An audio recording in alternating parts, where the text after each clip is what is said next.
नमस्कार दोस्तों, आप सभी का स्वागत है पेपर एनालिसिस पॉइंट के ऊपर और मैं आपके साथ डी के सर।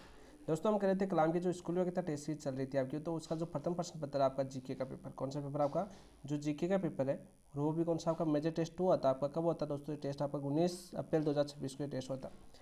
दोस्तों इस टेस्ट का हम कर रहे थे एनालिसिस, क्या कर रहे थे दोस्तों, इसका एनालिसिस कर रहे थे यानी कि विश्लेषण कर रहे थे, वो भी कैसे, प्रत्येक ऑप्शन की व्याख्या के साथ। सबसे पहले बात करें हमारे पिछले वीक के अंदर हमने मेजर टेस्ट 2 अपना लास्ट संडे को हुआ था, उसके बाद में अपनी क्लास नहीं हो पाई, किसी कारणवश अपने ऐप पर भी इशू आ गया था, अपडेट वगैरह का इशू जो पिछले 3-4 दिन से उसको ठीक करने में काम पर लगे हुए थे, उसमें लगे। फिर हमारे पास 2 दिन अपना जो वर्क है वो अपना एक्स्ट्रा हो गया, उसके कंप्लीट करने में लगे हुए थे, तो इसलिए दोस्तों ये क्लास आपकी आज हो रही है। अब कंटिन्यू 2 दिन के अंदर दोस्तों आपकी आज क्लास नंबर इसका भाग नंबर 1 होगा, कल इसका भाग नंबर 2 होगा, और इसके बाद में दोस्तों जो आपका फाइनल टेस्ट शुरू हो चुकी है, जिसमें फाइनल टेस्ट एक आज हुआ था दोस्तों। ये टेस्ट कब होता है, आज। ये आपकी कंटिन्यू क्लास ही रहेगी। अब कंटिन्यू इसको कंप्लीट करेंगे, और इसके साथ ही दोस्तों जो अपना ऐप है, ऐप कौन सा अपना PAP बाई डी के sir app, PAP by D के सर ऐप। इस ऐप के ऊपर दोस्तों जो आपके टेस्ट हो रहे थे आपके, और रिवीजन टेस्ट अब होने वाले हैं आपके, रिवीजन टेस्ट का सिलेबस आपको आज मिल जाएगा। रिवीजन टेस्ट का जो सिलेबस है उसको भी करने में हम टाइम लग रहा था, जो आपकी जिस्ट बुकलेट पर आधारित है। किस पर, जिस्ट बुकलेट पर आधारित है कंप्लीट टेस्ट। जो उनके टॉपिक वगैरह, उन बुकलेट का प्रिंट वगैरह, उनका काम वगैरह करने में भी हमें थोड़ा 2-3 दिन का वक्त लग गया, उसकी वजह से भी अपनी क्लास नहीं हो पाई। तो ये कंप्लीट आपका हो चुका है, और कल से यानी 2 दिन के अंदर दोस्तों जो टेस्ट होते हैं उनको कंप्लीट करेंगे। फिर आपकी डेली आपका मॉक टेस्ट होगा अपनी ऐप के ऊपर। तो आप यदि मॉक टेस्ट देना चाहते हो, उसके वीडियो एनालिसिस के माध्यम से भी कवर करना चाहते हो, तो इस एक मंथ के अंदर दोस्तों आपका सिलेबस एक बार फिर से आपका मोस्टली वो टॉपिक जहाँ से क्वेश्चन बार बार पूछे जाते हैं, और जो जिस्ट बुकलेट के अंदर बार बार ऐसे जो टॉपिक दिए हुए हैं जहाँ से बार बार क्वेश्चन बने हैं, तो उनको हम कंप्लीट करेंगे।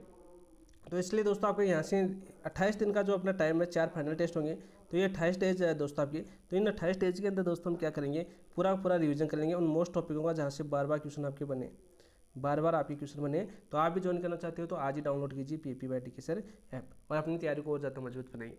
चलिए दोस्तों, आप बात करते हैं अपने मेजर टेस्ट 2 की। हम मेजर टेस्ट 2 कर रहे थे, तो आज इसका पहला क्वेश्चन देखते हैं। क्या है अपना पहला क्वेश्चन, देखिए। पहला क्वेश्चन है आपका, मध्यकालीन राजस्थान के लोक देवताओं, यानी लोक देवताओं संबंधित अपना एक क्वेश्चन पूछा है। तो मध्यकालीन राजस्थान के लोक देवताओं के संदर्भ में निम्नलिखित कथनों पर विचार कीजिए। इन्होंने त्याग व आत्म बलिदान के माध्यम से नैतिकता का आदर्श प्रस्तुत किया। क्या सही बात है दोस्तों आपका? पहला कथन बिल्कुल सत्य बात है दोस्तों। उन्होंने त्याग, आत्म बलिदान, जैसे लोक देवताओं की बात किया, जैसे आपने पाबू जी का नाम सुना होगा, गोगा जी का नाम आपने सुना होगा, इसके अलावा दोस्तों देवनारायण जी का नाम आपने सुना होगा, तेजा जी का आपने नाम सुना होगा। इन्होंने क्या किया था, आत्म बलिदान तो दिया था इन्होंने। कई बुकों के अंदर गायों की रक्षा के दौरान, जैसे पाबू जी है, ठीक है, देवल चार ने की गाय की रक्षा के दौरान घोड़ी जो दी थी उन्होंने, तो देवल चार ने थी उसकी रक्षा के लिए। जैसे तेजाजी महाराज है, तो उन्होंने किसके लिए अपने बलिदान दिए थे, लाचा गुजरी गायों के लिए बलिदान दिया था। तो ये आपने देखता है दोस्तों आपकी। तो माध्यम से नैतिकता के माध्यम से आदर्श प्रस्तुत किया, बिल्कुल सत्य बात है। गोगा जी ने मुसलमानों से गाय छुड़ाते हुए अपने प्राण त्यागे थे, बिल्कुल राइट, गोगा जी, ठीक है, मुसलमानों से गाय छुड़ाते हुए अपने प्राण त्यागे थे गोगा पीर, जो महमूद गजनी ने इनकी उपाधि दी थी, जो महमूद गजनी के साथ दोस्तों इन्होंने युद्ध किया था। गोगा मेडी कहाँ पर दोस्तों आपके, नौर हनुमानगढ़ के अंदर है, बिल्कुल सत्य बात। इन देवताओं की उपासना केवल उच्च वर्णों तक सीमित नहीं दोस्तों आपकी, यानी इन्होंने जाति का आदि का भेदभाव नहीं किया था इन्होंने, तो ये आपका गलत हो जाएगा। जातीय भेदभाव नहीं किया, नहीं किया। तो मोस्ट लाइन बनती है दोस्तों, इन्होंने कभी भी किसी के साथ दोस्तों आपने भेदभाव नहीं किया, इन्होंने सभी वर्गों को एक साथ लिया, इन्होंने सभी वर्गों को एक साथ लिया, वर्गों को एक समान समझा, ये भी लिख सकते हैं, एक समान समझा, ये लाइन भी हम लिख सकते हैं। इन लोक देवताओं के अधिकतर अनुयायी कृषि व हस्तकला से जुड़ा हुआ वर्ग था, बिल्कुल राइट। इन लोक देवताओं के अधिकतर अनुयायी कृषि व हस्तकला से जुड़ा हुआ वर्ग था, बिल्कुल सत्य बात है। तो उपयुक्त में से सही कथन कौन से है दोस्तों आपके, तो पहला, दूसरा और चौथा सही है, तो तीसरा गलत हो जाएगा आपका, ऑप्शन नंबर 2 आपका राइट आंसर है। नेक्स्ट क्वेश्चन की बात करते हैं दोस्तों आपके। नेक्स्ट क्वेश्चन क्या आपका, क्वेश्चन नंबर 2 देखिए। निम्न में से मुणोत नियंसी की साहित्यिक कार्य प्रणाली के संबंध में कौन सा कथन सही नहीं है, तो देखो नहीं है, यानी असत्य कथन पूछा मैं, किन के बारे में, मुणोत नियंसी के बारे में पूछा दोस्तों। सबसे पहले बात करते हैं दोस्तों, उन्होंने अपने ख्यात, यानी मुणोत नियंसी की ख्यात आपकी मारवाड़ के साथ साथ बुंदेलखंड के इतिहास का भी वर्णन किया, तो बिल्कुल सत्य बात है दोस्तों आपके। उन्होंने दोस्तों मारवाड़ के साथ साथ बुंदेलखंड के इतिहास का भी वर्णन किया अपने ख्यात के अंदर, बिल्कुल, यानी मुणोत नियंसी ख्यात आपने नाम सुनी होगी, उसके अंदर दोस्तों उन्होंने मारवाड़ के राजाओं का उल्लेख किया, इसके साथ साथ जो बुंदेलखंड का इतिहास था उसका भी वर्णन किया, बिल्कुल सत्य बात है। उनकी शैली में ऐतिहासिक तटस्थता देखी जाती है, ऐतिहासिक तटस्थता देखी जाती है उनकी शैली के अंदर, जहाँ वे शासकों की कमियों का भी वर्णन करते हैं। यानी जहाँ पर जो उन लेखक का कार्य करते थे और जिन राजवंशों के बारे में वो लिखते थे, वो राजवंशों के बारे में जो राजा था उसकी क्या क्या कमी रही, इस शासनकाल में अंदर कौन सी कमी रही, तो वो भी आपको दोस्तों इन्होंने कमियों का भी वर्णन किया है। उन्होंने अपनी ख्यात को पूर्णतः पदबद्ध शैली में लिखा। पूर्णतः पदबद्ध शैली में लिखा क्या है दोस्तों आपके, सही है क्या? नहीं दोस्तों, ये आपकी गलत हो जाएगी, ये आपका गलत हो जाएगा। तो कौन सी भाषा के अंदर लिखी थी दोस्तों आपकी? गद्य शैली के अंदर लिखी थी दोस्तों आपकी। कौन सी भाषा में? गद्य, मारवाड़ी भाषा में लिखी थी दोस्तों आपकी। मारवाड़ी भाषा, मारवाड़ी भाषा में गद्य रूप में लिखी, गद्य रूप में लिखी। तो हमें ये तो पूछा है कौन सा सही नहीं है, तो दोस्तों आपका तीसरा सही नहीं है। नैन्सी के ग्रंथों में राजस्थानी भाषा, बिल्कुल। व्याकरण व खगोल शास्त्र का अपूर्ण संग्रह है, बिल्कुल राइट। जो नैन्सी ख्यात दोस्तों या नैन्सी के जो ग्रंथ है उसके अंदर दोस्तों आपकी राजस्थानी भाषा, व्याकरण और खगोल शास्त्र का अपूर्ण संग्रह है, बिल्कुल सत्य बात है। हमें पूछा था कौन सा कथन सही नहीं है, तो ऑप्शन नंबर 3 आपका राइट आंसर हो जाएगा। क्या हो जाएगा आपका? ऑप्शन नंबर 3 आपका राइट आंसर हो जाएगा। और मनोत नैन्सी की ख्यात की बात करें दोस्तों आपकी, मनोत नैन्सी की ख्यात, ये यहाँ पर दोस्तों क्वेश्चन इससे का एक क्वेश्चन बनता है कि इन्होंने राजपूतों की कितनी शाखाओं का वर्णन किया दोस्तों आपके? 36 शाखाएं बताई दोस्तों इन्होंने। कितनी शाखाएं बताई इन्होंने? 36 शाखाएं बताई, जो बार बार आपका क्वेश्चन पूछा जाता है दोस्तों। मारवाड़ा प्रगनाड़ी विगत दोस्तों आपकी दूसरी कीर्ति है, राजस्थान गजेटियर कहा जाता है। इनकी दूसरी कीर्ति और है दोस्तों आपकी, और दूसरी कीर्ति का क्या नाम है इनका? दूसरी कीर्ति का नाम है आपका मारवाड़ा प्रगनाड़ी विगत, मारवाड़ा प्रगनाड़ी विगत, प्रगनाड़ी विगत, ठीक है। इसको बात करें दोस्तों आपकी, इसे राजस्थान का गजेटियर कहा जाता है। बहुत बार क्वेश्चन पूछा जाता है आपका, राजस्थान का गजेटियर क्या कहा जाता है आपका? राजस्थान का गजेटियर कहा जाता है। तो ऑप्शन नंबर 3 आपका सत्य हो जाएगा। नेक्स्ट क्वेश्चन की बात करते हैं, क्वेश्चन नंबर 3। निम्न में से गरबा नृत्य के 3 रूपों में से प्रथम किसका प्रतीक माना जाता है? जो गरबा नृत्य किया जाता है ना दोस्तों, उसके अंदर दोस्तों आपके 3 रूप होते हैं। गरबा नृत्य में कितने रूप होते हैं आपके? 3 रूप होते हैं। से प्रथम रूप किसका प्रतीक होता है? रास नृत्य का, शक्ति की आराधना का, लोक जीवन के सौंदर्य का, कृष्ण लीला का। तो राइट आंसर क्या हो जाएगा दोस्तों क्वेश्चन नंबर 3 का? Option number 2। ऑप्शन नंबर 2 यानी शक्ति की आराधना का होता है दोस्तों। प्रथम प्रतीक किसका होता है? बताओ भाई, शक्ति की आराधना का होता है। ऑप्शन नंबर 2 आपका राइट आंसर हो जाएगा। दूसरे में क्या होता है दोस्तों आपके? दूसरा में होता है दोस्तों आपके रास नृत्य, और तीसरे में दोस्तों आपके लोक जीवन होता है।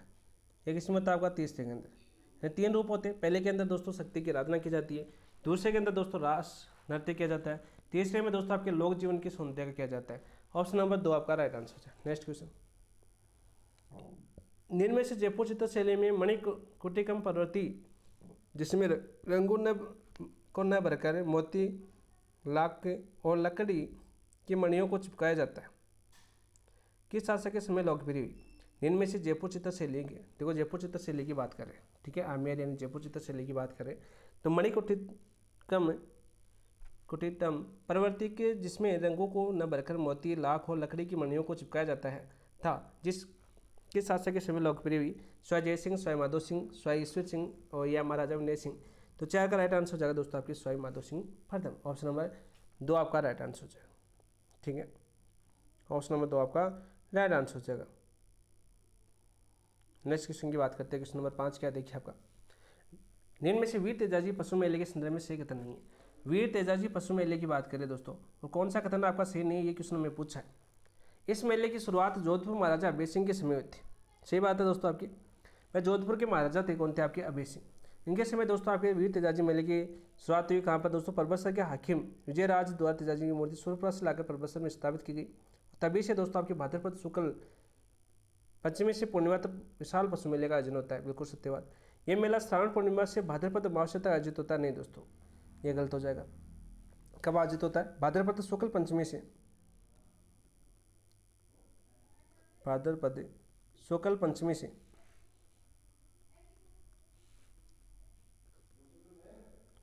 पंचमी से पूर्णिमा तक दोस्तों आयोजित होता है। कब तक? पूर्णिमा तक आयोजित होता है, बिल्कुल राइट बात है। पशुपालन विभाग ने 1947 में इसका संचालन अपने हाथों में ले लिया, बिल्कुल राइट। 1947 में इसका संचालन, 1947 जब अपना आज़ाद होता देश, उसी समय दोस्तों पशुपालन विभाग ने 1947 में इसका संचालन अपने हाथों में ले लिया। यानी वर्तमान में इसका आयोजन कौन करवाता है? पशुपालन विभाग करवाता है, बिल्कुल राइट।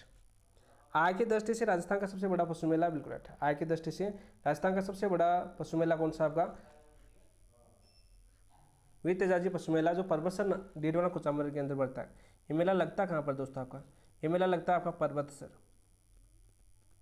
और परबतसर वर्तमान में कहाँ पर पड़ता है दोस्तों? आपकी डीडवाना कुचामन, जो अपना नया जिला बन चुका आपका, वहाँ पर दोस्तों ये पड़ता है। यहाँ पर दोस्तों ये मेला पड़ता है, ठीक है। और दोस्तों स्कूल व्याख्या था क्लास संस्कृति बुकलेट में भी आपकी चेंज हुआ था आपका, थोड़ा सा वहाँ पर मिस्टेक आई थी, तो उसको चेंज कर लेना। ऑप्शन नंबर 2 आपका राइट आंसर हो जाएगा। नेक्स्ट क्वेश्चन की बात करते हैं, क्वेश्चन नंबर 6 देखिए। इनमें से कौन सा युग्म शेष सम्मिलित नहीं है? कौन सा ऐसा युग्म है जो शेष सम्मिलित नहीं है? दुर्ग दे रखी है और दुर्ग की विशेषता दे रखी है, ठीक है। बात करते हैं जूनागढ़ की, बात करें बीकानेर की बात करें, कैसा दुर्ग है दोस्तों आपका? पारित नहीं है जूनागढ़। जूनागढ़ बीकानेर के अंदर है, जिसे जमीन का जेवर भी बोलते हैं। इसे क्या बोलते हैं आपकी? जमीन का जेवर। और जिस दुर्ग को जमीन का जेवर बोला जाता है, यानी वो पारित दुर्ग थोड़ी होता है, नहीं दोस्तों। आपकी कैसा दुर्ग है ये आपका? ये आपका दोस्तों आपका पारिक दुर्ग है, पारिक दुर्ग है। सीधा सा क्वेश्चन आपका पूछ लिया जाता है। चित्तौड़गढ़ की बात करें दोस्तों आपके, ये एरन दुर्ग है, आप सभी को पता है। चित्तौड़गढ़ एरन यानी गिरी पर होता है दोस्तों, आपके पहाड़ी की चोटी के ऊपर होता है। बठनेर दुर्ग भूमि दुर्ग है, बिल्कुल राइट। बठनेर कहाँ पर है दोस्तों? आपके हनुमानगढ़ के अंदर है, जिसे उत्तर बड़वाड़ी बोलते हैं। राजस्थान का सबसे प्राचीन दुर्ग कौन सा आपका? बठनेर दुर्ग है। जालौर दुर्ग दोस्तों गिरी दुर्ग है, बिल्कुल राइट। गिरी दुर्ग या एरन दुर्ग भी बोल सकते हैं इसको दोस्तों, एरन दुर्ग है। हमें क्या बचा? सम्मिलित नहीं है, तो ऑप्शन नंबर 1। जूनागढ़ बीकानेर की बात करें तो इसका निर्माण राज सिंह के द्वारा करवाया गया था। इसके मंत्री थे आपके, कौन थे भाई? कमेंट के अंदर बताना इसके मंत्री कौन थे।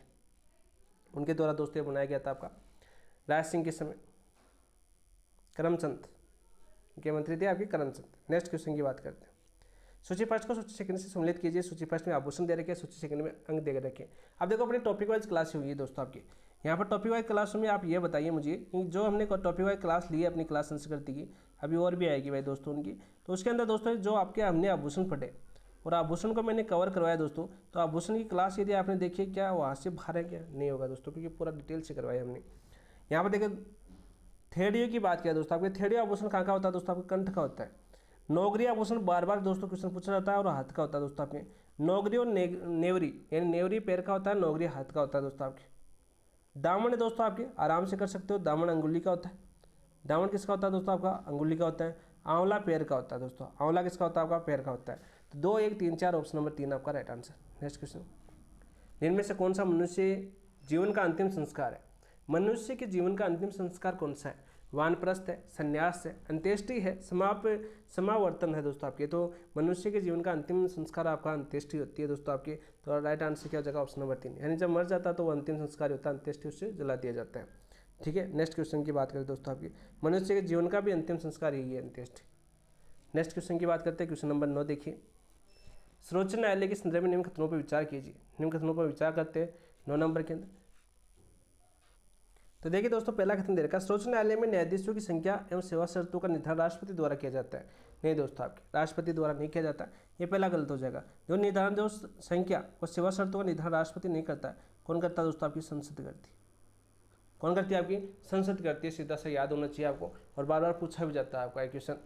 तो पहला गलत हो जाएगा। अनुच्छेद 126 के अनुसार मुख्य न्यायाधीश की अनुपस्थिति अथवा पद रिक्ति की दशा में उच्चतम न्यायालय के किसी अन्य न्यायाधीश को कार्यकारी मुख्य न्यायाधीश के रूप में कार्य करने हेतु राष्ट्रपति निर्धारित करता है, बिल्कुल राइट।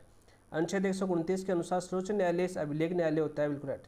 अनुच्छेद 129 के अनुसार सर्वोच्च न्यायालय कैसा होता है? आपका अभिलेख न्यायालय के रूप में होता है। उपरोक्त में से सत्य कथन या कथनों की पहचान कीजिए। दोस्तों आपका पहला तो गलत हो गया, क्योंकि सेवा शर्तें और संख्या का निर्धारण कौन करती है? संसद करती है, नहीं कि राष्ट्रपति करता है। तो दूसरा और तीसरा आपका सही हो जाएगा। तो चलिए दोस्तों हम ऑप्शनों की देखते हैं क्या दे रखे। पहला ऑप्शन दे रखा है ए और बी, तो दोस्तों आपका एक नहीं है तो गलत हो जाएगा। बी और सी ऑप्शन नंबर 2 आपका राइट आंसर हो जाएगा। नेक्स्ट क्वेश्चन की बात करते हैं। 10वां क्वेश्चन है दोस्तों आपका, निम्नलिखित में से असत्य कथन की पहचान कीजिए। असत्य कथन की पहचान करनी है हमें। देखिए दोस्तों आपका असत्य कथन कौन सा है? भारतीय निर्वाचन आयोग की स्थापना 25 जनवरी 1951 को हुई थी। भारतीय निर्वाचन आयोग की स्थापना 25 जनवरी 1951 को हुई थी। नहीं दोस्तों आपकी 25 जनवरी 1950 को हुई थी। 51 को नहीं है आपकी, 1950 को हुई थी। तो पहला गलत हो जाएगा दोस्तों आपका। पहला क्या हो जाएगा? गलत हो जाएगा। संविधान का अनुच्छेद 324(3) मुख्य निर्वाचन आयुक्त को निर्वाचन आयोग का अध्यक्ष घोषित करता है, बिल्कुल राइट। संविधान के अनुच्छेद 322 के अनुसार संघ लोक सेवा आयोग के अध्यक्ष व अन्य सदस्यों के वेतन व भत्ते भारत की संचित निधि पर भारत होते हैं, बिल्कुल राइट।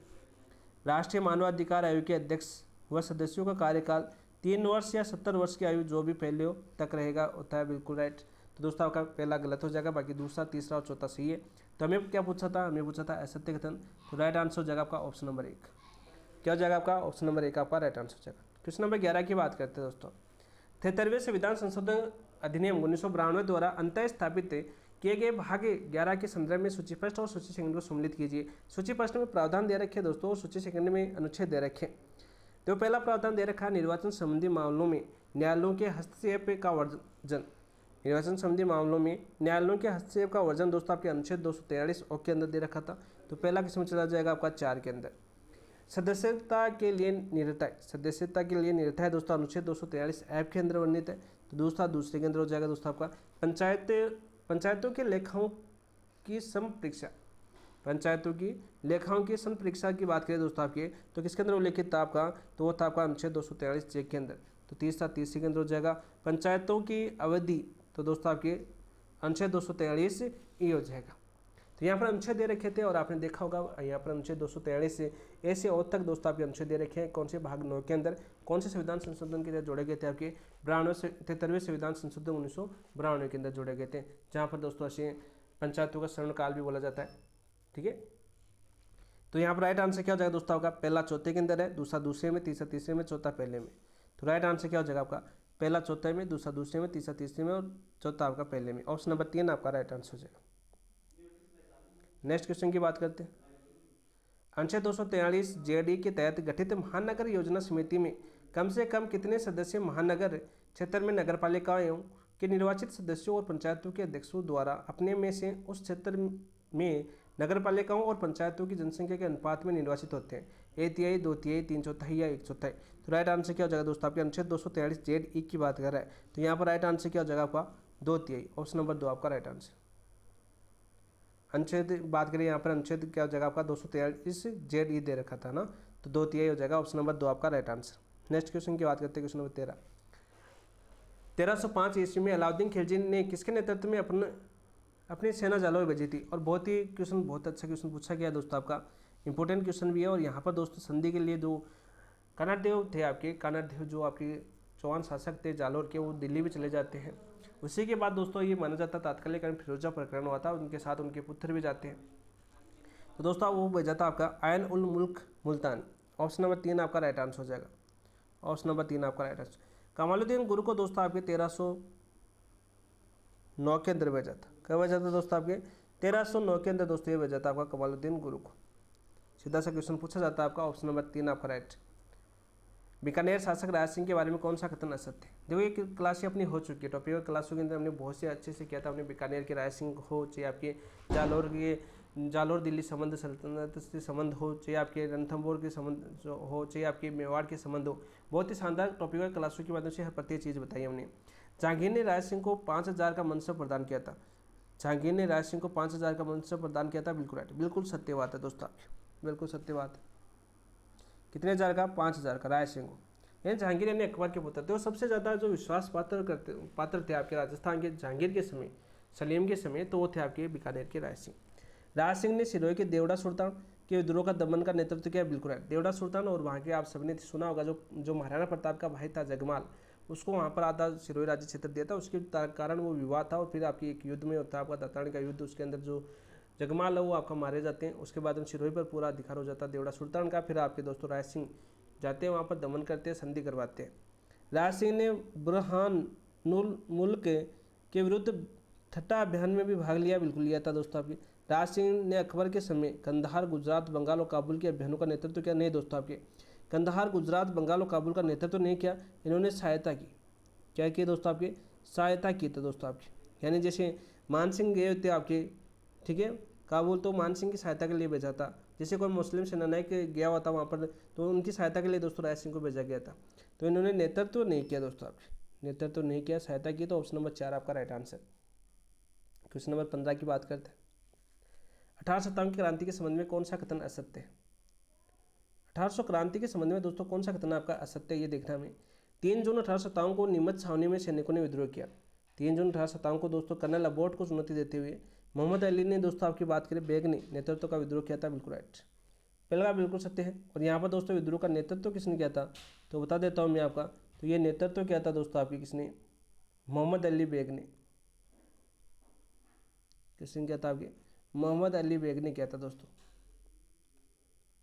सीधा सा क्वेश्चन आपका पूछा जाता है, सीधा सा क्वेश्चन आपका पूछा जाता है। क्रांति के समय स्वरूप सिंह उदयपुर का शासक था, क्रांति के समय कौन था आपका, स्वरूप सिंह उदयपुर का शासक था, बिल्कुल राइट, उदयपुर का शासक था स्वरूप सिंह, बिल्कुल राइट। ब्यावर व देवली छावनी ने इसमें भाग नहीं लिया, ब्यावर व देवली छावनी ने इसमें भाग नहीं लिया, तो ये गलत हो जाएगा दोस्तों आपका, क्या हो जाएगा आपका, गलत हो जाएगा आपका, ठीक है। 6 छावनियाँ थी दोस्तों आपकी, आप सभी को पता है। और यहाँ पर दोस्तों आपके जो मेर और मेवाड़ भीलकोट बटालियन ने क्रांति भाग नहीं लिया था, बाकी सब ने लिया था। क्रांति के दौरान शाहपुरा के लक्ष्मण सिंह ने नीमच के विद्रोही को सहयोग किया था, बिल्कुल राइट। ऑप्शन नंबर 2 आपका असत्य कथन हो जाएगा, ऑप्शन नंबर 2 आपका असत्य कथन हो जाएगा। कौन से बटालियन ने भाग नहीं लिया दोस्तों आपके, भाग नहीं लिया, इसके बाद के दोस्तों आपके, तो वो थे दोस्तों आपके कौन, मेर बटालियन, मेर व दोस्तों आपके मेवाड़ भीलकोर, मेवाड़ भीलकोर बटालियन, ये थे दोस्तों आपके जिन्होंने भाग नहीं लिया था।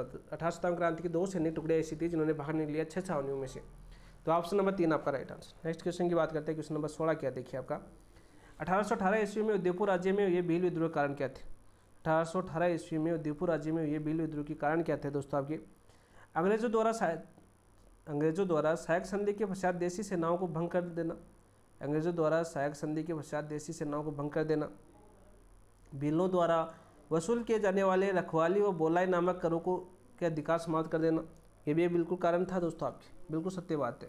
देखो 1818 में दोस्तों उदयपुर राज्य की भील विद्रोह कारण क्या थे, क्योंकि 1818 में अंग्रेजों के साथ संधि हुई थी, अंग्रेजों के साथ संधि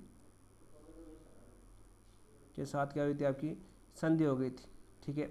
तो अंग्रेजों द्वारा सहायक संधि के पश्चात देशी सेनाओं को भंग कर देना, बिल्कुल, और अपने अधिकार में ले लेना, यानी सैनिक किसके थे, फिर अंग्रेजों के सैनिक हो गए थे।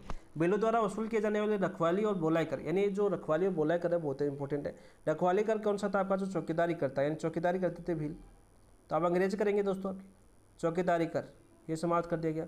और बोलाई कर कौन सा था आपका दोस्तों आपके, सुरक्षा करता है, यानी जो माल वगैरह जंगलों से गुजरता था, ठीक है, तो उनकी रक्षा कौन करते थे, भील करते थे, चोर डकैतों से रक्षा कौन करते थे, आपकी भील करते थे, सुरक्षा कर। तो अब अंग्रेजों ने बोला कि इनकी रक्षा हम करेंगे, तो ये समाप्त कर देगा, तो ये भी बिल्कुल बहुत बड़ा कारण था आपका। वनों पर राज्य का अधिकार घोषित करना, यानी जो वन थे भीलों की, जो रहने के आवास थे, जंगल ही थे दोस्तों आपके, तो उन जंगलों पर किसका अधिकार हो गया, सरकार का अधिकार हो गया, तो ये भी एक प्रमुख कारण था। तो उपरोक्त में से सत्य कथन कौन से, तीनों सत्य कथन, तो ऑप्शन नंबर 3 आपका राइट आंसर हो जाएगा। बहुत ही अच्छे से मैंने क्वेश्चन करवाया आपको। क्वेश्चन नंबर 17 देखिए दोस्तों आपके, महाराणा प्रताप के संदर्भ में कौन सा कथन असत्य है, महाराणा प्रताप है दोस्तों, उनके संबंध में कौन सा कथन आपका असत्य है।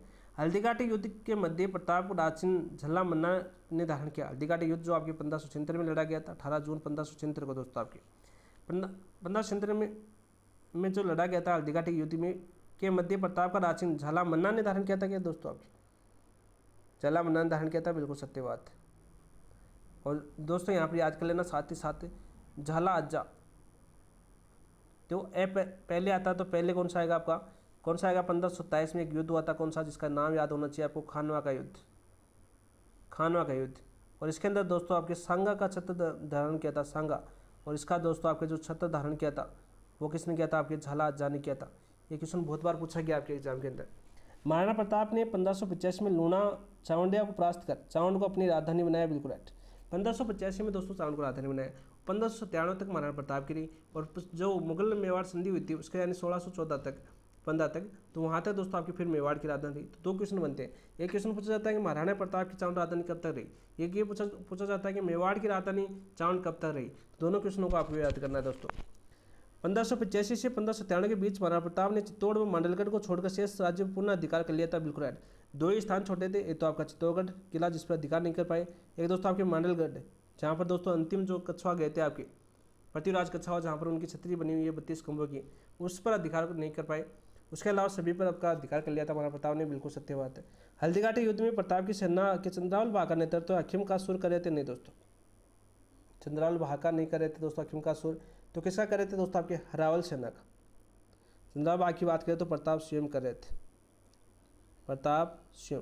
फिर दोस्तों आपकी फिर बात करोगे सर हकीम का सुर किसका करे थे, तो ये करे थे दोस्तों आपके हरावल भाका। किसका करे थे? आपकी हरावल भाका। ऑप्शन नंबर 4 आपका राइट आंसर हो जाएगा। नेक्स्ट क्वेश्चन की बात करते हैं, क्वेश्चन नंबर 18 देखिए आपका। मानसिंह कछावा के संबंध में अधोलिखित कथनों पर विचार कीजिए। मानसिंह कछावा के संबंध में अधोलिखित कथनों पर विचार कीजिए। अकबर ने 1580 में मानसिंह को सिंध प्रदेश का स्वतंत्र अधिकारी नियुक्त किया। 1580 के अंदर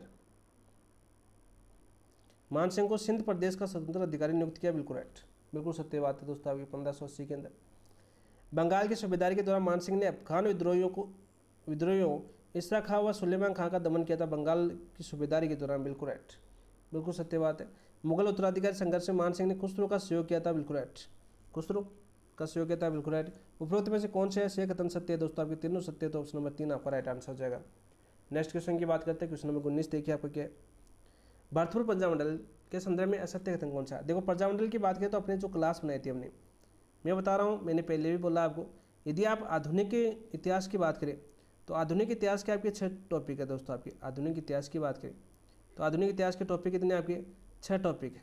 कितने टॉपिक है? आपके 6 टॉपिक है, और इन पर सबसे ज़्यादा ध्यान देना है। यदि फर्स्ट ग्रेड वाले दोस्तों के 4 से 5 क्वेश्चन आते हैं या 6 क्वेश्चन तक आपने देखे होंगे इतिहास से आते हैं, तो दोस्तों आपके 4 या 5 क्वेश्चन, 4 क्वेश्चन तो दोस्तों ऐसे होंगे जो आधुनिक इतिहास से पूछे जाएंगे, और 3 क्वेश्चन ऐसे होंगे जो आपके किससे पूछे जाएंगे? आपके वो पूछे जाएंगे आपके प्राचीन इतिहास से। तो ज़्यादातर दोस्तों प्राचीन इतिहास से बजाय आप यदि आधुनिक इतिहास पर ज़्यादा ध्यान देते हो तो आपके 5 क्वेश्चन तक सही होने की संभावना रहती है। यानी प्राचीन इतिहास में तो जैसे संगा हो गया, इंपोर्टेंट हो गया, जैसे महाराणा प्रताप हो गया, राज सिंह हो गया, मान सिंह हो गया, ठीक है, चंद्रशेखर हो गया, इनके बारे में दोस्तों क्वेश्चन आपका ज़्यादा पूछा जाता है। तो आप बात करते हैं अपने क्वेश्चन की, तो यहाँ पर आधुनिक इतिहास को मैंने पहले भी बताया, और आधुनिक इतिहास को आपको ध्यान देना है, अपनी क्लास भी कंप्लीट हो चुकी है। क्वेश्चन के ऊपर आते हैं। 19 क्वेश्चन था अपना, भरतपुर प्रजामंडल के संदर्भ में असत्य कथन कौन सा है? तो बताओ भाई, मैंने आपको पढ़ाया ये क्वेश्चन, आपको कमेंट के अंदर बताना है। भरतपुर प्रजामंडल की स्थापना रेवाड़ी में की गई थी। बिल्कुल राइट। यानी ये क्वेश्चन पूछा जाता है कि राजस्थान के बाहर कितने प्रजामंडलों की हुई थी? तो 2 प्रजामंडल। ये तो बम्बई की सिरोही प्रजामंडल की स्थापना बम्बई हुई थी, और भरतपुर की रेवाड़ी हरियाणा के अंदर हुई थी। रेवाड़ी हरियाणा के अंदर पड़ता है दोस्तों आपकी। और यदि ये पूछा जाता है, एक क्वेश्चन नहीं, देखो यहाँ पर 2 क्वेश्चन पूछे जाते हैं। एक क्वेश्चन पूछा जाता है कि राजस्थान की रियासत, यानी जो रियासत थी उससे बाहर कितने प्रजामंडल के? 3, क्योंकि जैसलमेर की स्थापना कहाँ पर होती है? आपकी जोधपुर हुई थी। बाकी यदि राजस्थान से बाहर पूछे तो 2, और राजस्थान की रियासत से बाहर पूछे तो 3। ये क्वेश्चन बहुत बार क्वेश्चन आपके पूछा गया है, तो डाउट नहीं होना चाहिए दोस्तों आपको। भरतपुर प्रजामंडल का प्रथम अध्यक्ष मास्टर अतिंदर को बनाया गया था। बिल्कुल राइट, बिल्कुल सत्य बात है क्या? नहीं दोस्तों, आपका बिल्कुल असत्य हो जाएगा। पहले अध्यक्ष कौन बने थे दोस्तों? आपकी गोपीलाल यादव बने थे। प्रथम अध्यक्ष की बात करें तो दोस्तों आपके नवंबर 1928 की बात है दोस्तों आपकी, और इसके अध्यक्ष बने थे दोस्तों आपके गोपीलाल। कौन बनते हैं? आपके गोपीलाल यादव। कौन बनते दोस्तों? आपके गोपीलाल यादव बने थे।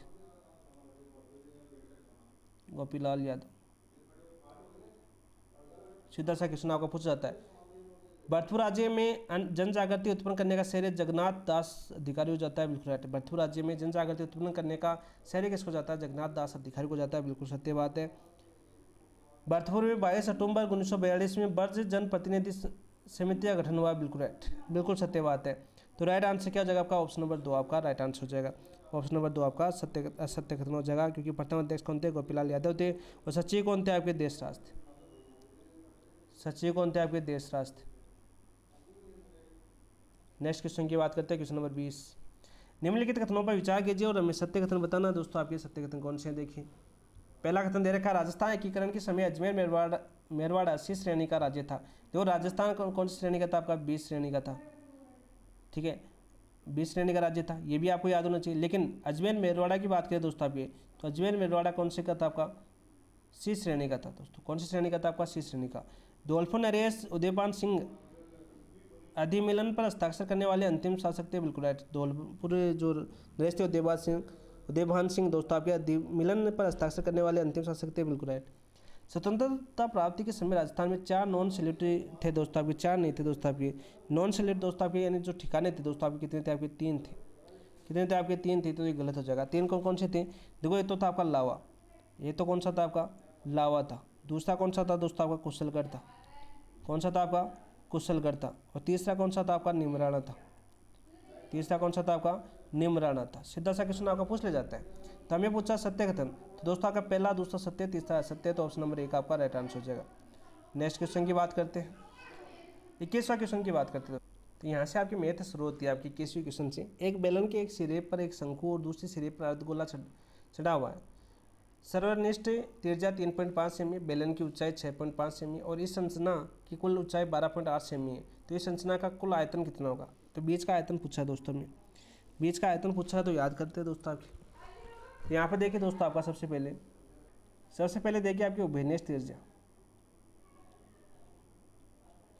उभयनिष्ठ त्रिज्या की बात करें दोस्तों आपकी, तो उभयनिष्ठ त्रिज्या क्या हो जाएगी आपकी 3.5 सेमी दे रखी।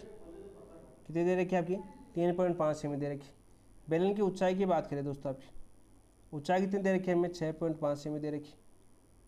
कुल ऊंचाई कितनी दे रखी है दोस्तों हमारी, कुल ऊंचाई दे रखी है दोस्तों हमारी 12.8 सेमी दे रखी सेंटीमीटर। ठीक है, ऊंचाई गणना कर रहे हैं दोस्तों आपके। तो देखो अर्धगोले की ऊंचाई उसकी त्रिज्या के बराबर होती है। अर्धगोले की ऊंचाई की बात करें दोस्तों आपकी, तो उसकी त्रिज्या के बराबर होती है। त्रिज्या की क्या होती है दोस्तों आपकी बराबर होती है। सीधा सा क्वेश्चन आपका पूछ लिया जाता है आपका। ठीक है, तो यहाँ पर देखो दोस्तों आपके शंकु की ऊंचाई याद कर सकते हैं। यहाँ से हम शंकु की ऊंचाई याद कर सकते हैं।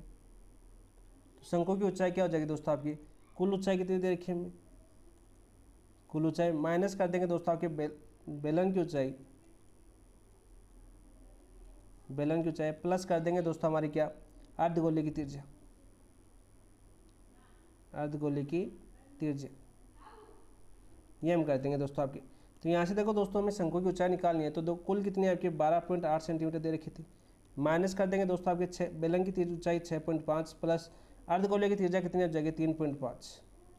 तो यहाँ से दोस्तों आपके 12.8 सेंटीमीटर से माइनस कर देंगे दोस्तों आपके 6.5 और 3.5 कितने हो जाएंगे आपके 5 5 10 और यहाँ पर 1 हो जाएगा दोस्तों आपका, कितना हो जाएगा आपका 10 हो जाएंगे।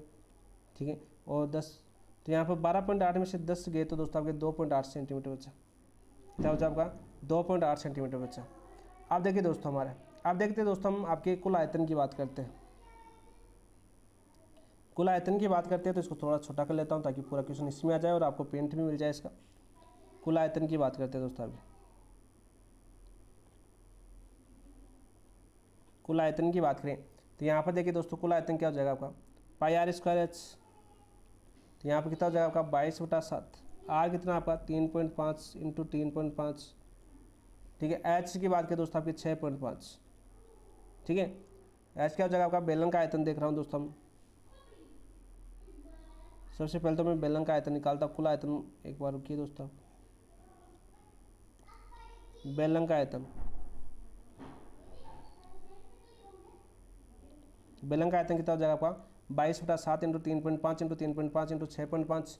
तो राइट आंसर कितना हो जाएगा दोस्तों आपका, यानी इनको काटापीटी करेंगे तो यहाँ पर आ जाएगा दोस्तों आपका 250.25 सेंटीमीटर क्यूब। और फिर दोस्तों आपके अर्धगोले की बात करें दोस्तों आपके अर्धगोले का आयतन,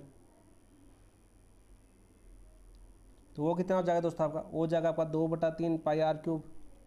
तो क्या हो जाएगा 2/3 इंटू 22/7 इंटू 3.5 का होल क्यूब। इसको सोल्व करेंगे दोस्तों आपका 89.83 सेंटीमीटर क्यूब आएगा दोस्तों। और यहाँ से कुल में से दोस्तों आपके शंकु का आयतन वो निकालेंगे। अभी शंकु का आयतन कितना होता है दोस्तों आपका 1/3 पाई आर स्क्वायर एच। तो यहाँ से दोस्तों अपना क्या हो जाएगा आपका 1/3 इंटू पाई का मान 22/7, आर का मान दोस्तों आपके वही 3.5 का होल स्क्वायर इंटू एच का मान 2.8 आ गया अपने पास। तो इसको सोल्व करेंगे दोस्तों अपने पास 35.93 सेंटीमीटर क्यूब आएगा। अब कुल निकालना था दोस्तों, तो इन सभी को जोड़ देंगे हम। तो कुल निकालना तो इन सभी को हम क्या कर देंगे जोड़ देंगे। तो कुल कितना हो जाएगा दोस्तों आपका, तो वो जाएगा आपका 250.25 प्लस 89.83 प्लस 35.93। तो क्या हो जाएगा आपका 376.01 सेंटीमीटर क्यूब आ जाएगा दोस्तों आपका राइट आंसर। तो 300 किसके बीच आएगा दोस्तों आपका, तो ये आपका दोस्तों 370 से तो ऊपर हो गया आपका 370 से दोस्तों 380 के बीच। ऑप्शन नंबर 1 आपका राइट आंसर हो जाएगा। क्या जाएगा आपका ऑप्शन नंबर 1 आपका राइट आंसर जाएगा। नेक्स्ट क्वेश्चन की बात करते हैं, क्वेश्चन नंबर 22। 3 सेमी किनारे वाले घन में कितने आयतन का वर्तन गोला काटा जा सकता है? तो 3 सेमी वाले बता रहे हैं दोस्तों आपके, तो गोले का आयतन निकालना पड़ेगा हमें। गोले के आयतन की बात करें तो गोले का आयतन कितना होता है आपका, वो होता है दोस्तों आपके 4/3 पाई आर क्यूब। कितना होता है आपका 4/3 पाई आर क्यूब। ठीक है भाई। अब घन का एक किनारा दे रखा है दोस्तों आपके, घन के किनारे दे रखा है, यानी भुजा कितनी दे रखी है दोस्तों में, घन की भुजा हो जाएगी आपकी 3 सेंटीमीटर। तो घन में काटे जा सकने वाले सबसे बड़े गोले का व्यास डी होता है, तो व्यास कितना हो जाएगा दोस्तों आपका, व्यास भी 3 सेंटीमीटर हो जाएगा। त्रिज्या कितनी हो जाएगी दोस्तों आपकी, तो त्रिज्या आ जाएगी आपकी 3/2 यानी 1.5 सेंटीमीटर दोस्तों आपकी। तो गोले का आयतन निकाल सकते हैं यहाँ पर आपका 4/3, ठीक है, इंटू पाई इंटू दोस्तों आपकी 1.5 का होल क्यूब। तो यहाँ से क्या आ जाएगा दोस्तों आपका कुल आयतन कितना आ जाएगा आपका 4.5 पाई घन सेमी आ जाएगा या सेंटीमीटर क्यूब आ जाएगा दोस्तों आपका। कितना आ जाएगा आपका 4.5 पाई। तो राइट आंसर क्या आ जाएगा आपका option number 3। Next question, question number 23 की बात करते हैं। 2 सिरों पर खुली एक बेलनाकार नलिका धातु की बनी है। 2 सिरों पर खुली एक बेलनाकार नलिका धातु की बनी है। नलिका आंतरिक व्यास 6 सेंटीमीटर है और लंबाई 10 सेंटीमीटर है। यदि उपयोग की गई धातु की मोटाई 1 सेंटीमीटर है तो नलिका बाह्य वक्र पृष्ठीय क्षेत्रफल कितना होगा? बाह्य वक्र पृष्ठीय क्षेत्रफल कितना होगा दोस्तों, ये हमें बताना है। तो यहाँ पर दोस्तों हमें क्या निकालना है, देखो आंतरिक व्यास दे रखा है हमें, आंतरिक व्यास कितना दे रखा है हमें, आंतरिक व्यास दे रखा है आपका 6 सेंटीमीटर, ठीक है। आंतरिक त्रिज्या कितनी हो जाएगी दोस्तों आपकी, आंतरिक त्रिज्या की बात करें तो वो हो जाएगी दोस्तों आपकी 3 सेंटीमीटर, ठीक है। धातु की मोटाई कितनी हो जाएगी दोस्तों आपकी, तो धातु की मोटाई हो जाएगी दोस्तों आपकी 1 सेंटीमीटर। कितनी हो जाएगी आपकी 1 सेंटीमीटर। बाह्य त्रिज्या कितनी हो जाएगी आपकी, बाह्य त्रिज्या की बात करें तो आंतरिक त्रिज्या प्लस मोटाई, आंतरिक त्रिज्या प्लस क्या हो जाएगी आपकी मोटाई। यहाँ से कितना हो जाएगा 3 + 1 कितना हो जाएगा आपका 4, ठीक है। नलिका की लंबाई कितनी हो जाएगी आपकी, नलिका की लंबाई कितनी हो जाएगी आपकी, हो जाएगी 10 सेंटीमीटर। तो बाह्य वक्र पृष्ठीय क्षेत्रफल कितना हो जाएगा, बाह्य वक्र पृष्ठीय क्षेत्रफल की बात करें वो कितना हो जाएगा आपका 2 पाई आर एच। ये कितना हो जाएगा 2 × पाई × 4 × 10। तो यहाँ पर कितना हो जाएगा आपका 80। 4 × 8, 8 को 10 से करेंगे तो 80 पाई वर्ग सेमी। तो राइट आंसर क्या हो जाएगा आपका, इनमें से कोई नहीं, ऑप्शन नंबर 4 आपका राइट आंसर। नेक्स्ट क्वेश्चन की बात करते हैं, क्वेश्चन नंबर 24। आंकड़ों के उदाहरण दिए गए दोस्तों, हमें क्या दिए हुए हैं, आंकड़ों के उदाहरण दिए हुए। अन्वेषक द्वारा जाकर संग्रहित ग्रह प्रयोजन विषय के सूचना, भारत की जनगणना के अभिलेखों से संग्रहित एक राज्य के विभिन्न जिलों के लिए साक्षरों की प्रतिशतता संबंधी आंकड़े, दूरभाष साक्षात्कारों द्वारा संग्रहित विचारों के बारे में सामान्य सूचना। उपरोक्त संबंध में निम्नलिखित में कौन सा कथन सही है, उपरोक्त संबंध में कौन सा कथन सही है आपका। तो राइट आंसर क्या हो जाएगा दोस्तों आपके, राइट आंसर क्या हो जाएगा दोस्तों आपका, देखो अन्वेषक द्वारा जाकर संग्रहित ग्रह प्रयोजन विषय की सूचना, पहला बिल्कुल सत्य है दोस्तों आपके। दूसरे की बात करें दोस्तों आपका, दूसरा क्या दे रखा है, भारत की जनगणना के अभिलेखों में संग्रहित एक राज्य के विभिन्न जिलों के लिए साक्षरों की प्रतिशतता संबंधी आंकड़े नहीं दोस्तों आपके, द्वितीय आंकड़े होते हैं दोस्तों आपके, प्राथमिक आंकड़े नहीं होते हैं, ठीक है। दूरभाष साक्षात्कारों द्वारा संग्रहित परिवारों के सामान्य सूचना, बिल्कुल। उपरोक्त संबंध में कौन से कथन सही है, तो प्राथमिक आंकड़े पूछे दोस्तों हमें, ये कौन से होते हैं आपके दोस्तों, द्वितीय आंकड़े होते हैं। कौन से होते हैं आपके, द्वितीय आंकड़े होते हैं। तो राइट आंसर क्या हो जाएगा, उपरोक्त संबंध निम्नलिखित में से कौन सा कथन सही है, पहला और तीसरा सही है, तो ऑप्शन नंबर 2 आपका राइट आंसर। नेक्स्ट क्वेश्चन, आयत चित्र की मदद से क्या बनाया जा सकता है, आयत चित्र की मदद से क्या बनाया जा सकता है, बारंबारता बहुभुज, आवर्ती वक्र, बारंबारता बंटन, उपरोक्त सभी। तो राइट आंसर क्या हो जाएगा 25 का ऑप्शन नंबर 4। देखो आयत चित्र की मदद से क्या बनाया जा सकता है, बारंबारता बहुभुज बनाया जा सकता है, आवर्ती वक्र बनाया जा सकता है, बारंबारता बंटन बनाया जा सकता है, ऑप्शन नंबर 4 आपका राइट आंसर हो जाएगा। नेक्स्ट क्वेश्चन की बात करते हैं, क्वेश्चन नंबर 26। निम्नलिखित बंटन का माध्य 18 है, तो ऐप का मान क्या होगा दोस्तों आपके। तो भाई माध्य 18 है तो ऐप का मान क्या होगा, तो सबसे पहले तो हमें माध्य दिया हुआ, हमें माध्य दिया हुआ यानी x बार दिया हुआ है, कितना दे रखा है हमारा 18 दे रखा है।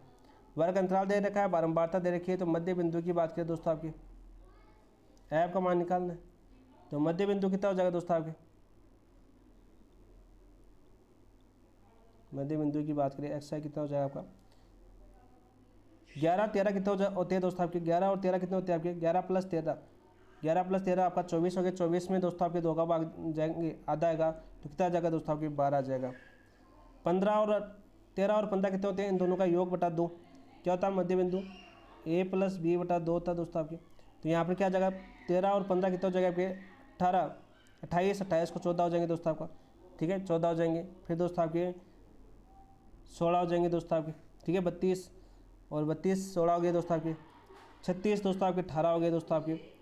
और यहाँ पे कितना हो जाएगा दोस्तों आपके 40, तो यहाँ पे कितना हो जाएंगे 20 हो जाएंगे।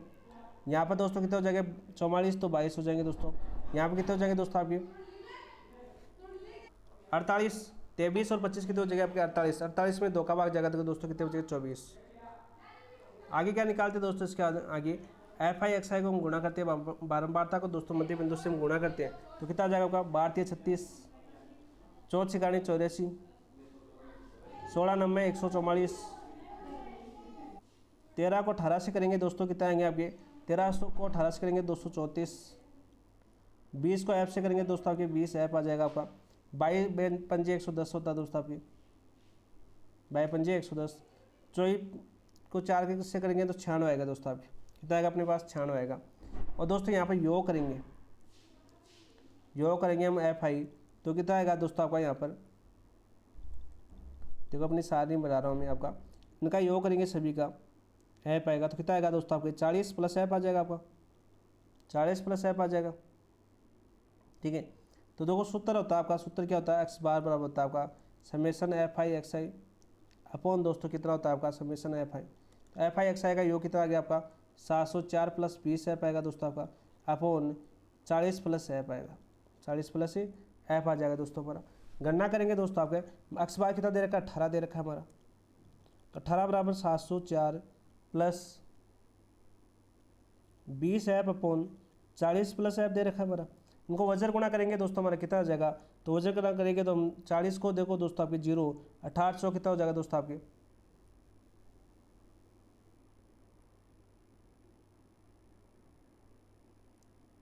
बेहतर। तो यहाँ पर कितना हो जाएगा आपका 720 + 18 ऐप बराबर 704 + 20 ऐप। तो यहाँ से दोस्तों इसको सॉल्यूशन करेंगे, हल करेंगे हम, तो कितना आ जाएगा हमारा, तो यहाँ पर आ जाएगा दोस्तों आपका देखो 20 18 ऐप है, ये 704 उधर जाएंगे, 18 ऐप इधर आएंगे, तो 20 में से 18 गया तो कितना बचेगा 2 ऐप बचेगा।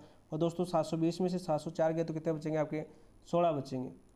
तो ऐप बराबर कितना आ गया आपका 16/2 यानी 8 आ गया दोस्तों हमारा।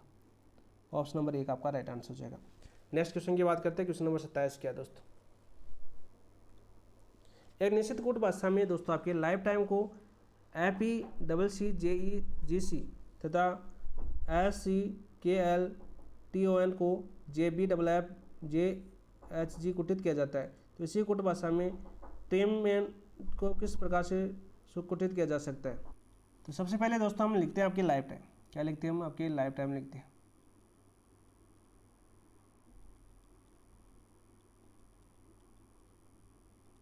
तो लाइफ टाइम की बात करें दोस्तों आपकी, तो लाइफ टाइम ठीक है तो क्या लिखा जा रहा है आपका FECCJEGC लिखा जा रहा है, JEGC लिखा जा रहा है, ठीक है। L कितने पर आता है आपका दोस्तों इंग्लिश में 12 नंबर पर आता है, I कितने पर आता है 9 पर आता है, F कितने आपका 6 पर, E 5 पर आता है, T 20 पर आता है, I 9 पर आता है दोस्तों आपका, M 13 पर आता है, E 5 पर आता है, F दोस्तों 6 पर आता है, ठीक है, E 5 पर, C 3 पर, J 10 पर, ठीक है, E 5 पर, G 7 पर और C दोस्तों आपके 3 पर। तो लॉजिक देखिए दोस्तों विषम संख्या यहाँ पर क्या है आपका विषम +1 अपॉन 2 होता है आपका, और दोस्तों सम संख्या आती है दोस्तों आपकी, तो सम क्या होती है सम बटा 2 होता है। तो यहाँ से दोस्तों आपका क्या हो जाएगा आपका TREMENDS क्या हो जाएगा दोस्तों आपका JICGCGBJ JICGCGBJ ऑप्शन नंबर 3 आपका राइट आंसर हो जाएगा। नेक्स्ट क्वेश्चन, एक परिवार में n विवाह पी से हुआ। एक परिवार में n का विवाह पी से हुआ, ठीक है भाई, n का विवाह पी से हुआ, ये तो हमें पता चल गया कि पी से हुआ। अब देखो n लड़का है लड़की, ये नहीं पता। p के केवल एक पुत्र है, r है, p के केवल एक पुत्र है r, यानी ये तो लड़का है दोस्तों आपका, r एक पुत्र है। x व y n के बच्चे हैं, x और y n के बच्चे हैं। w केवल m एवं n का पिता है।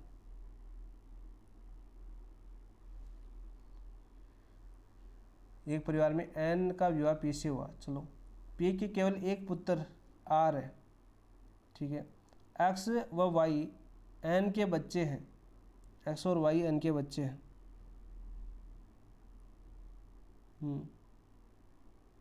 w केवल m एवं n के पिता है, तो w है, ठीक है, w है, वो केवल m एवं n के पिता है, ये पिताजी है किसके, यानी इसका भाई हो जाएगा दोस्तों आपका n का m, कोई भी हो, m और n के पिता है, ठीक है। w के एक पुत्र, w के एक पुत्र है, तो एक पुत्र है तो दोस्तों आपके अपुत्र कौन हो सकता है, m भी हो सकता है या n भी हो सकता है, ठीक है। p जेड का दामाद है, p जेड का दामाद है, तो n क्या हो जाएगा आपके दोस्तों, पुत्री हो जाएगी, जेड का दामाद है। एवं आर की शादी टी से हुई है, आर की शादी किससे हुई है, टी से हुई है दोस्तों, ये लेडीज हो जाएगी। पी जेड का दामाद है,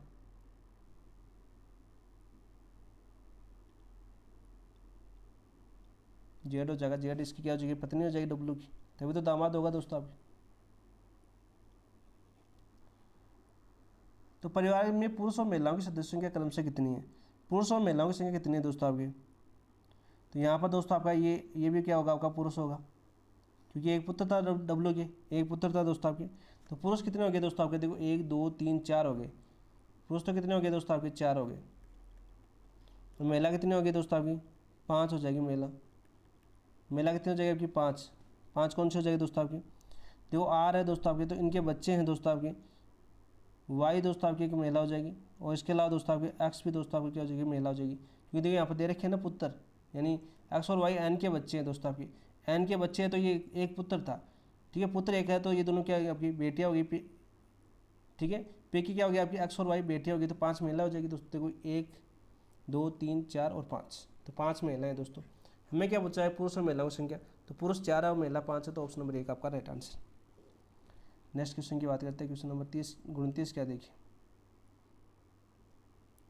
दी गई आकृति में ध्यान से देखकर नीचे दिए गए प्रश्न को हल कीजिए। फुटबॉल, क्रिकेट और बास्केटबॉल दे रखे, ठीक है दोस्तों।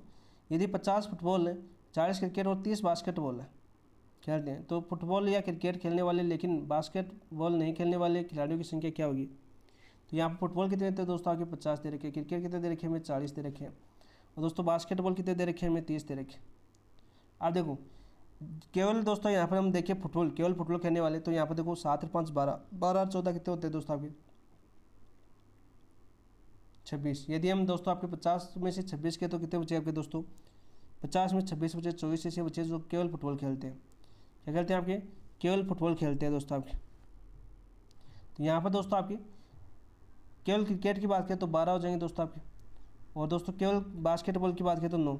आरेख से स्पष्ट हो रहा है यहाँ पर फुटबॉल या क्रिकेट खेलने वाले लेकिन बास्केटबॉल नहीं, फुटबॉल और क्रिकेट खेलने वाले, फुटबॉल भी खेलते हैं और क्रिकेट भी खेलते हैं, तो वो कितने आपके 14 खिलाड़ी है दोस्तों आपके, ठीक है। और यहाँ पर मैं पूछा क्या है, तो बास्केटबॉल नहीं खेलने वाले खिलाड़ी, बास्केटबॉल ये 24 भी तो नहीं खेलते दोस्तों आपके, ठीक है, और ये 12 भी नहीं खेलते आपके। हमें पूछा है कि बास्केटबॉल नहीं खेलते,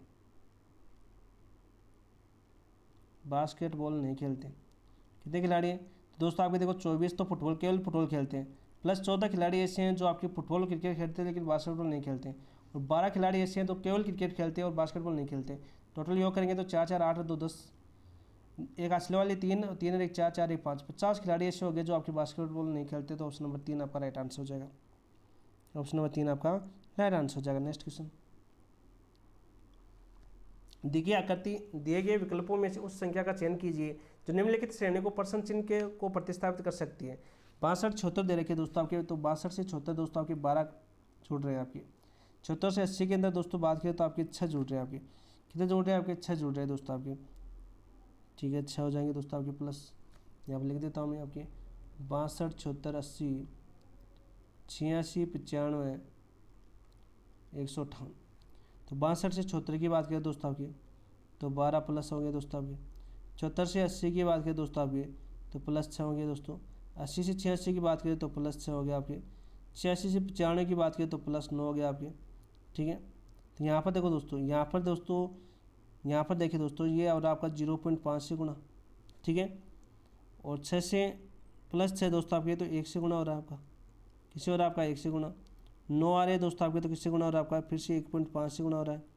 ठीक है, यानी आधा आधा दोस्तों, आधा नंबर बढ़ रहा है यहाँ पर। तो ये गुणा होगा दोस्तों किससे? आपका 2 से, तो 9 दूनी 18 हो गए दोस्तों आपके, तो प्लस 18 जुड़ेंगे दोस्तों इसके अंदर। तो 18 जुड़ेंगे तो दोस्तों आपके 95 में 18 जुड़ेंगे तो 113। ठीक है, अब देखो आगे भी कंडीशन संतुष्ट होनी चाहिए। इसको हम 2.5 से गुणा करें 18 को तो हमारे पास 45 आना चाहिए, और तो 113 में 45 जोड़ते हैं तो 158 आते हैं, तो 113 आएगा दोस्तों हमारा राइट आंसर। ऑप्शन नंबर 2 आपका राइट आंसर। नेक्स्ट क्वेश्चन की बात करते हैं, क्वेश्चन नंबर 31। बोलने वाले तथा सुनने वाले साझा लक्ष्य पर जो एक दूसरे के लिए सार्थक है पर समान रूप से सहमत होते हैं, ये सिद्धांत किसका था? रचनात्मकवाद का, सहयोगी अधिगम का, अधिगम के स्थानांतरण का, या विप्रेरणा के सिद्धांत का? तो राइट आंसर क्या हो जाएगा दोस्तों 31 का? ऑप्शन नंबर 1 आपका राइट आंसर हो जाएगा, रचनावाद। नेक्स्ट क्वेश्चन, किशोरावस्था के प्रमुख मनोवैज्ञानिक विशेषता क्या है? किशोरावस्था की प्रमुख मनोवैज्ञानिक विशेषता क्या है? विपरीत लिंगीय प्रेम भावना का अभाव नहीं दोस्तों आपकी, कल्पना शक्ति का अभाव नहीं दोस्तों, कि संवेगात्मक विकास के कारण स्थायित्व एवं समायोजन का अभाव, तो ऑप्शन नंबर 3 आपका राइट आंसर हो जाएगा। नेक्स्ट क्वेश्चन की बात करते हैं दोस्तों आप, क्वेश्चन नंबर 33। संयोजनवाद का सिद्धांत प्रस्तावित किया गया था? संयोजनवाद का सिद्धांत प्रस्तावित किया गया था स्किनर, टोलमैन, पाउलो और थॉर्नडाइक। तो राइट आंसर क्या हो जाएगा आपका? ऑप्शन नंबर 4 आपका राइट आंसर हो जाएगा, थॉर्नडाइक। नेक्स्ट क्वेश्चन, अवधान सचेत रूप से डेस पर ध्यान केंद्रित करने की प्रक्रिया है? व्यवहार, उद्दीपन, भाव, भांगिमा, प्रतिक्रिया, निर्माण। 34 का राइट आंसर क्या हो जाएगा आपका? ऑप्शन नंबर 2 उद्दीपन। नेक्स्ट क्वेश्चन की बात करें दोस्तों आपकी, क्वेश्चन नंबर 35, और आज का लास्ट क्वेश्चन है अपना। कल अगले 35 क्वेश्चन हम करेंगे। 35वां क्वेश्चन आपके, नायु के पिता के बाल सफ़ेद और लंबे हैं इसलिए वह सोचती है कि सभी के पिता के बाल सफ़ेद और लंबे हैं। यह दृष्टिकोण किस अवस्था में? औपचारिक संक्रियात्मक अवस्था, मूर्त संक्रियात्मक अवस्था, सेंसरी मोटर अवस्था, पूर्व संक्रियात्मक अवस्था। तो राइट आंसर क्या हो जाएगा दोस्तों 35 का? पूर्व संक्रियात्मक अवस्था, ऑप्शन नंबर 4। तो ये क्वेश्चन थे दोस्तों आपके मेजर टेस्ट 2 के 35 क्वेश्चन जो हमने किए, एनालिसिस किया, विश्लेषण किया। आई होप आपको अच्छे से समझ में आए होंगे। यदि दोस्तों आप ये टेस्ट देना चाहते हो तो ये टेस्ट कहाँ पर दे सकते हो? सबसे पहले बात करता हूँ दोस्तों, टेस्ट प्लस कलाम टेस्ट सीरीज को अपना आधार बनाना चाहते हो तो आप ज्वाइन कर सकते हो दोस्तों अपना ऐप का नाम है दोस्तों अपना PAP by DK sir, PAP by DK sir app. इस ऐप के ऊपर दोस्तों आपका सबसे पहले टॉपिक वाइज टेस्ट हो चुकी है आपकी कंप्लीट टॉपिक वाइज टेस्ट। इसके बाद हम दोस्तों आपके साप्ताहिक टेस्ट के अंदर सेम आपके साप्ताहिक टेस्ट की बात करूँ तो साप्ताहिक टेस्ट में दोस्तों आपके कलाम वाले टेस्ट मिले आपको। कौन से आपके? कलाम वाले। और अभी दोस्तों आपके फाइनल टेस्ट चलेंगे, और फाइनल टेस्ट के साथ आपका फाइनल टेस्ट एक हो चुका है आपका इस संडे को, आज अपना टेस्ट था ये टेस्ट हो चुका है। अगले टेस्ट के साथ दोस्तों आपके रिवीजन टेस्ट भी होंगे जिसके अंदर दोस्तों आपका सिलेबस आज आपको मिल जाएगा, सिलेबस रिवीजन टेस्ट, और इनका वीडियो एनालिसिस भी दोस्तों को आपको मिलेगा। क्या मिलेगा? इनका वीडियो एनालिसिस यानी विश्लेषण भी दोस्तों आपको देखने को मिलेगा। तो चलिए दोस्तों यहीं पर इस क्लास को समाप्त करते हैं, मिलते हैं फिर आपको अगली क्लास के अंदर मेजर टेस्ट 2 और अपनी कंटिन्यू क्लास होने वाली है। कल आपका मेजर टेस्ट 2 कंप्लीट हो जाएगा।